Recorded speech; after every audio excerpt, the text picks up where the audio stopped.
During the 1950s and just after the Second World War, fuel was scarce and there was a need for cheap, weatherproof transport to get people around town, and thus the microcar was born. There were cars like the BMW iZeta, probably one of the most well-known microcars of its age, and also the Messerschmitt and the Bond microcar. After the 1960s, these sort of cars had no real place anymore. People's requirements and needs changed, and so did the car market. These sort of cars have only really lived on in an enthusiast and cult sort of scene, and sort of car shows as well. We haven't really seen a bubble car or microcar of its type since. Now this one is the Microlino, and despite looking like those cars from yesteryear, this is a completely brand new, ground up electric vehicle, and it comes in 3 different battery sizes with up to 141 miles of range, which is actually quite impressive considering the dinky sizes of this car. So in terms of design, the little Microlino has a very unique look to it. Just driving it along today, we've had lots and lots of looks and everyone seems to enjoy seeing it. Very unique design again, so the mirrors on the side here are these little capsules, and these interestingly double up as your headlights. So you've got the mirrors on this side which are manually adjustable, and then the headlights are here which look like little eyes. On the front, we've got this nice slim light bar, and then the whole middle section is your daytime running lights essentially, and on the very side are your indicators which have a nice frosted look to them. Elsewhere down here we have got the number plate, which is a sticker, and thanks to the curvaceousness of the Microlino, that's probably the only option you have. Got a tow eye there as well, and also a bit of black decoration down the bottom. We also have the little micro badge, and then one single windscreen wiper, which has a built-in sprayer for the screen wash. So for the Microlino in the UK, there are actually 2 different trim levels to choose from. There's the light and also the Microlino edition, like this one here. The main differences between the two is that the light is more like the Citroën Ami. You can only drive up to 28 miles per hour and you only need an AM style license, which isn't really that relevant in the UK. This one is much more interesting. It's got a top speed of 60 miles an hour, which, having taken out on the road a little bit earlier, it's a very visceral experience and you feel quite exposed, which we'll get to a bit later. On this edition model, you can choose from 3 different battery sizes: 5.5, 10.5 or 15 kilowatt hours. And the 15 kilowatt hour version can travel up to 141 miles per charge. One of the very unique design features on the Microlino is the fact that the entire front panel is your door, and getting in and out can be an undignified process, potentially.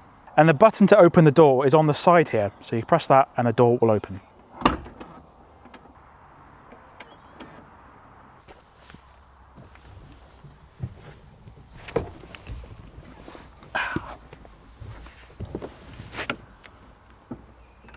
So the interior itself is actually pretty bare bones, but it also feels quite good quality at the same time.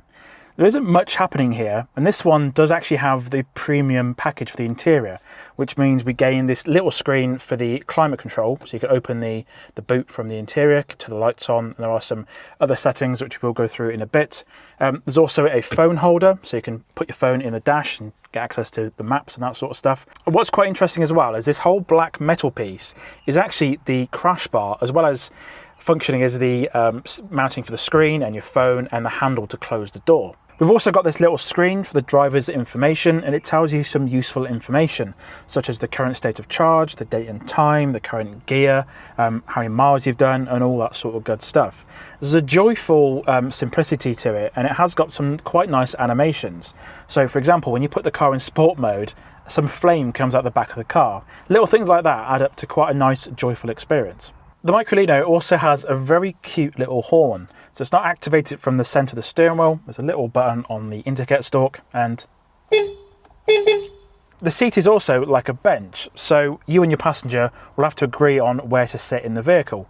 We've got a handle here, so we can move it backwards and forwards, and you can easily get a comfortable position if you need to. We do also have some proper headrests in here, which are adjustable for height, and they can also be removed if you need to as well. So check this out, brand new car in 2025, electric as well, and it has a very familiar key. So I've got my up key here, and it is exactly the same as an up key. That's quite funny. We also have some manual windows on either side of the cabin, and these just slide in and out and give you some sort of airflow in the interior. So this one being the premium trim, we do have a Microlino branded speaker, complete with micro branding on the top. This is in place of any traditional stereo because the Microlino doesn't have a speaker system. This works pretty well, just a standard Bluetooth speaker, and you can charge it from a USB-A port in the car too. Elsewhere in the interior, there are a few little storage pockets. So for example, on this side, we have got an elastic storage item here, as well as a little elastic cup holder down there as well. And also, weirdly, this is where you fill up the washer fluid for the windscreen. So a little pocket there to fill it up if you want to. And down on the passenger side, there is another elastic storage item there, and also another cup holder as well. The Microlino has quite a nice diddy sunroof, which can be closed if it does rain. But when you're driving with it open, it does give you a nice open air element to the vehicle.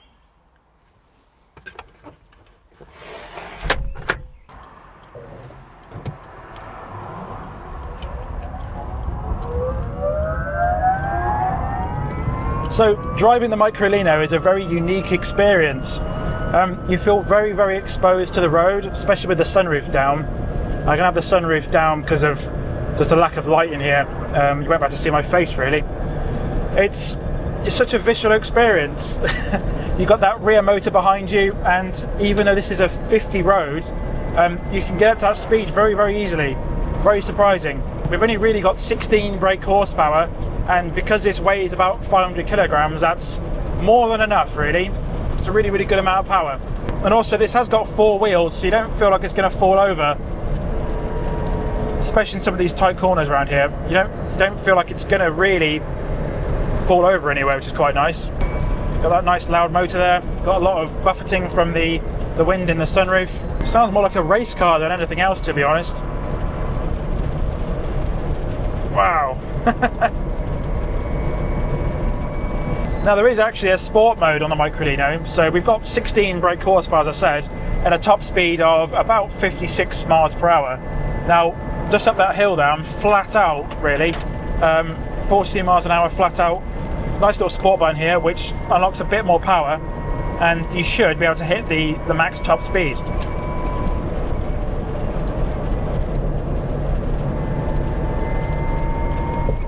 Here we go, let's see how far we can go. So that's 50 mile an hour there. Now you think a small little car like this, you'd actually cause some issues on the road, not being able to go fast enough for people or just causing a nuisance. Something like the Citroen Ami, definitely not a car you want to take on some of these Cotswold roads by any means. And even the base model of the Microlino, 28 mile an hour, it's not fast enough. Whereas this, you can come in and out of the traffic, you've got no real issues really. You're not going to cause any traffic issues or anything, and even when the road does open up to 60, again you can get up to those speeds if you need to.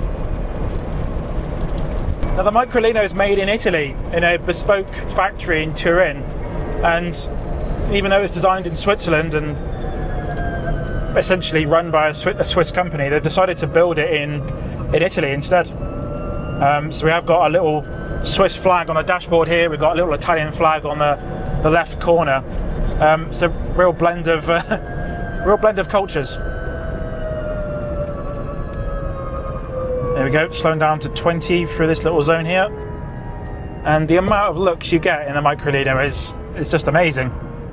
The Microlino is available in 7 different colour options, including solid colours like this one, but also two-tone with a white roof and white wheels. This one is Milano Red and is a no-cost option. There's also Santorini White, which is also no cost, London Green and Gotham Black, both of which are £590. The solid colour options do come with black wheels. For a couple £100 extra, you can choose to have a white roof and also white wheels. You can have that with Milano Red, like this one, also Paris Mint and Zurich Blue. Check these wheels out, they are so small. I've not seen wheels this small since the Kia Picanto, and these ones are even smaller than that. These are 13 inches in size, and just look how skinny the actual tyres are. Really, really fun. One thing you'll notice about the Microlino is the difference in width. So the front of the vehicle is a little bit wider than it is at the back, which does help improve the stability of the vehicle. At the back also, we do have these rear wheels, which are slightly inboard and slightly covered up by some of the bodywork. And also the rear tailgate is also pretty slanted as well. Coming around the back here, we have got the rear LED light bar, which again, much like the front, has the indicators housed in it. And this looks a little bit like a Porsche 911, I think. The design of that is slightly reminiscent of that vehicle. Now, to open the boot here, you do have to use the key, so there's no actual physical button to press or anything. We have got that VW key again, and we can open that up pretty easily. There we go, electronic boot release, and we have got a pretty generous amount of space in there, about 320 litres. One weird little thing is the electronic connectors for the heated windscreen. This looks slightly cheap and it looks a little bit flimsy, but it is what it is. Now, considering the dinky proportions of the Microlino, the boot space is actually pretty impressive. Again, it's 320 litres and you can get a lot of stuff in the back of the vehicle.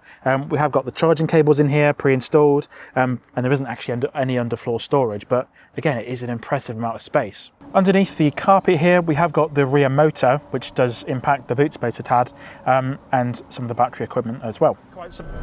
Now, visibility is surprisingly quite good. We've got chunky pillars here, which are mainly for the door mechanism, and they do eat it a little bit. We haven't got a rear view mirror because, well, the car's tiny. 30 mile an hour is probably where the Microlino is the happiest. 20, 30, 40 maybe, and even coming down to 20 now, it seems to be the speed it likes to be at, really. You definitely get a lot of buffeting and a lot of wind noise, anything over 50 mile an hour, really. So just turning left here, you've got that blind spot here, which is a bit of a faff, but generally not a massive issue. Now, the engineering that's gone into the Microlino is incredibly impressive. Again, they've got that bespoke factory in Turin, and just looking at the back of the vehicle as well, you've got that independent suspension setup, which means the handling is surprisingly good. Again, the Citroen Ami is obviously a lot cheaper than this, but the ride's definitely not as plush as it is in this. Obviously, we have got those quite comically small wheels, but the ride is still surprisingly quite good. So just coming out the 20 zone up to 60, so there's 30, 35, 40, got some sort of road cleaning machine here. Let's hopefully we don't get killed.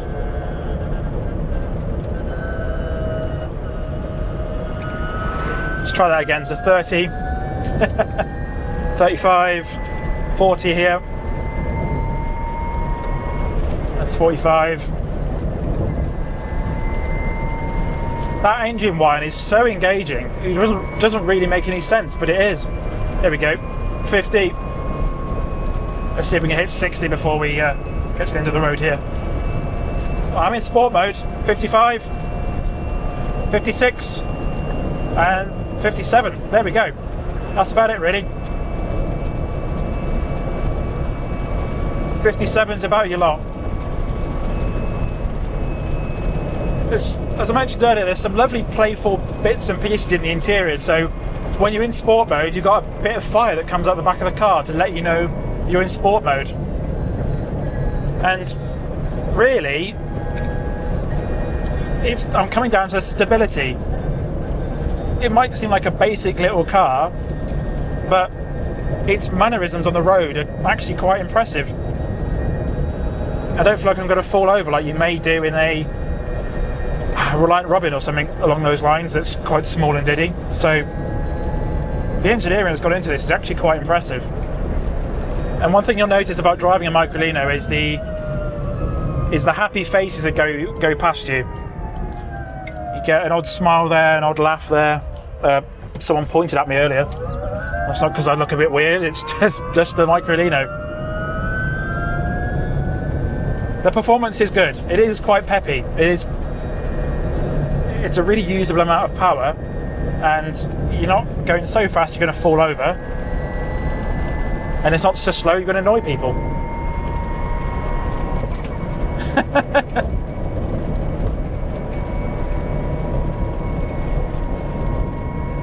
There you go. Basically going the speed limit. What could you want? This sort of car is perfect for someone who lives in a large town or a large city, and you want to get about, you've got a bit of money to spend, and you don't want something too large, you want something a bit fun. And I think the Microlino achieves that level of fun, that level of charm, and really that just something novel about it is just, it's so entertaining to drive. And even where I am now, just outside Chipping Norton, they're in the countryside and all these villages, and I don't feel like I'm going to die. It's good. I just can't get over the motor noise. It's such a visceral sound. It's quite fun. And as soon as you decelerate, you get that sort of stuttery noise. It's quite good fun.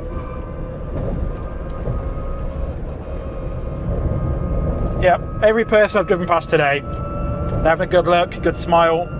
It's not one of those sort of in-your-face cars like a supercar or something. It's a good bit of fun. Now, don't get me wrong, I'm not saying the Microlino is for everyone. It definitely takes a certain kind of person, and it is a tad expensive. It's about £18,000 on the road. This one's a little bit over 20 grand because of the premium interior and that medium battery size. You can also go for a larger battery, as I mentioned earlier. This one's about 10.5 kilowatt hours, and it gives you a good usable amount of range, I think. As I said, you can also get the 15 kilowatt hour version. Will be quite good fun as well. Yeah, definitely the price. It's definitely takes a certain kind of person, maybe a little bit eccentric, or they've got enough cars and want something that's a bit fun. And yeah, absolutely ideal. I'd love to drive this around London and see the reactions to it. I think that'd be absolutely hilarious. Now, unfortunately, I can't really tell you any nerdy information about the efficiency on the car, how many miles per kilowatt hour it's achieving, but this car's done 810 miles on its odometer. I've done about 14 miles today, and it's gone down to 77%, and I got it today at about 100, so it gives you some sort of information about what it might be doing. But the infotainment setup in here is very basic. All I've got is this little screen, which is about, I reckon, 6 or 7 inches.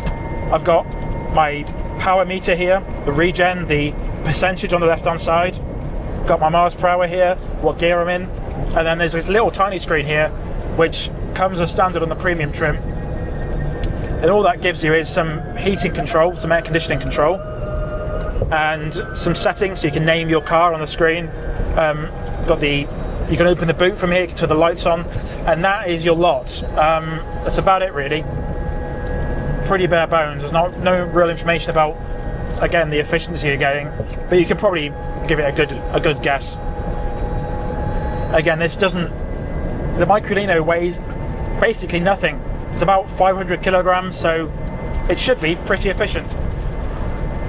And don't forget, you don't want to drive too far from home because we haven't got DC rapid charging. All we've got is that Type 2 socket we looked at earlier, and that will charge about 2.5 kilowatt. And at least, unlike the Yami, we haven't got just a standard wall outlet. We can charge it on public chargers if we need to. So if we are travelling a little bit further out, hop into some Type 2 chargers, give it a quick waz, and you're done really. Should be pretty easy. I love the simplicity in here. It's so charming as well, and I don't feel like you're going to be unsafe. As I said, it holds the road pretty well, and that crash bar on the front, that doubles up as your holder for the screen, your phone holder, and the leather tag to open the door or close the door. There is a element of safety to the vehicle, and I don't feel unsafe in here, even though it is quite exposed to the elements. It's all good fun. I don't know about you, but I'd love a Microlino to hop around the countryside in, especially the one that can do 60 mile an hour, and it's just charming. There's not many cars that are going to be this fun for 20 grand. I know it's a little bit limited, but it gives you that bit of fun that's missing from modern cars, I think. And it happens to be electric, which is a massive bonus. You can charge it really, really cheaply. I'd imagine, I will put it on screen, but imagine about £2 to charge, even probably less than that, to be honest. Might be £1.50 or something along those lines. What can you get for £1.50 in 2025? Not much really. I'll quickly turn the Microlino around here and head back. So we have got a reverse gear, which is, you have to wait for the car to switch into reverse.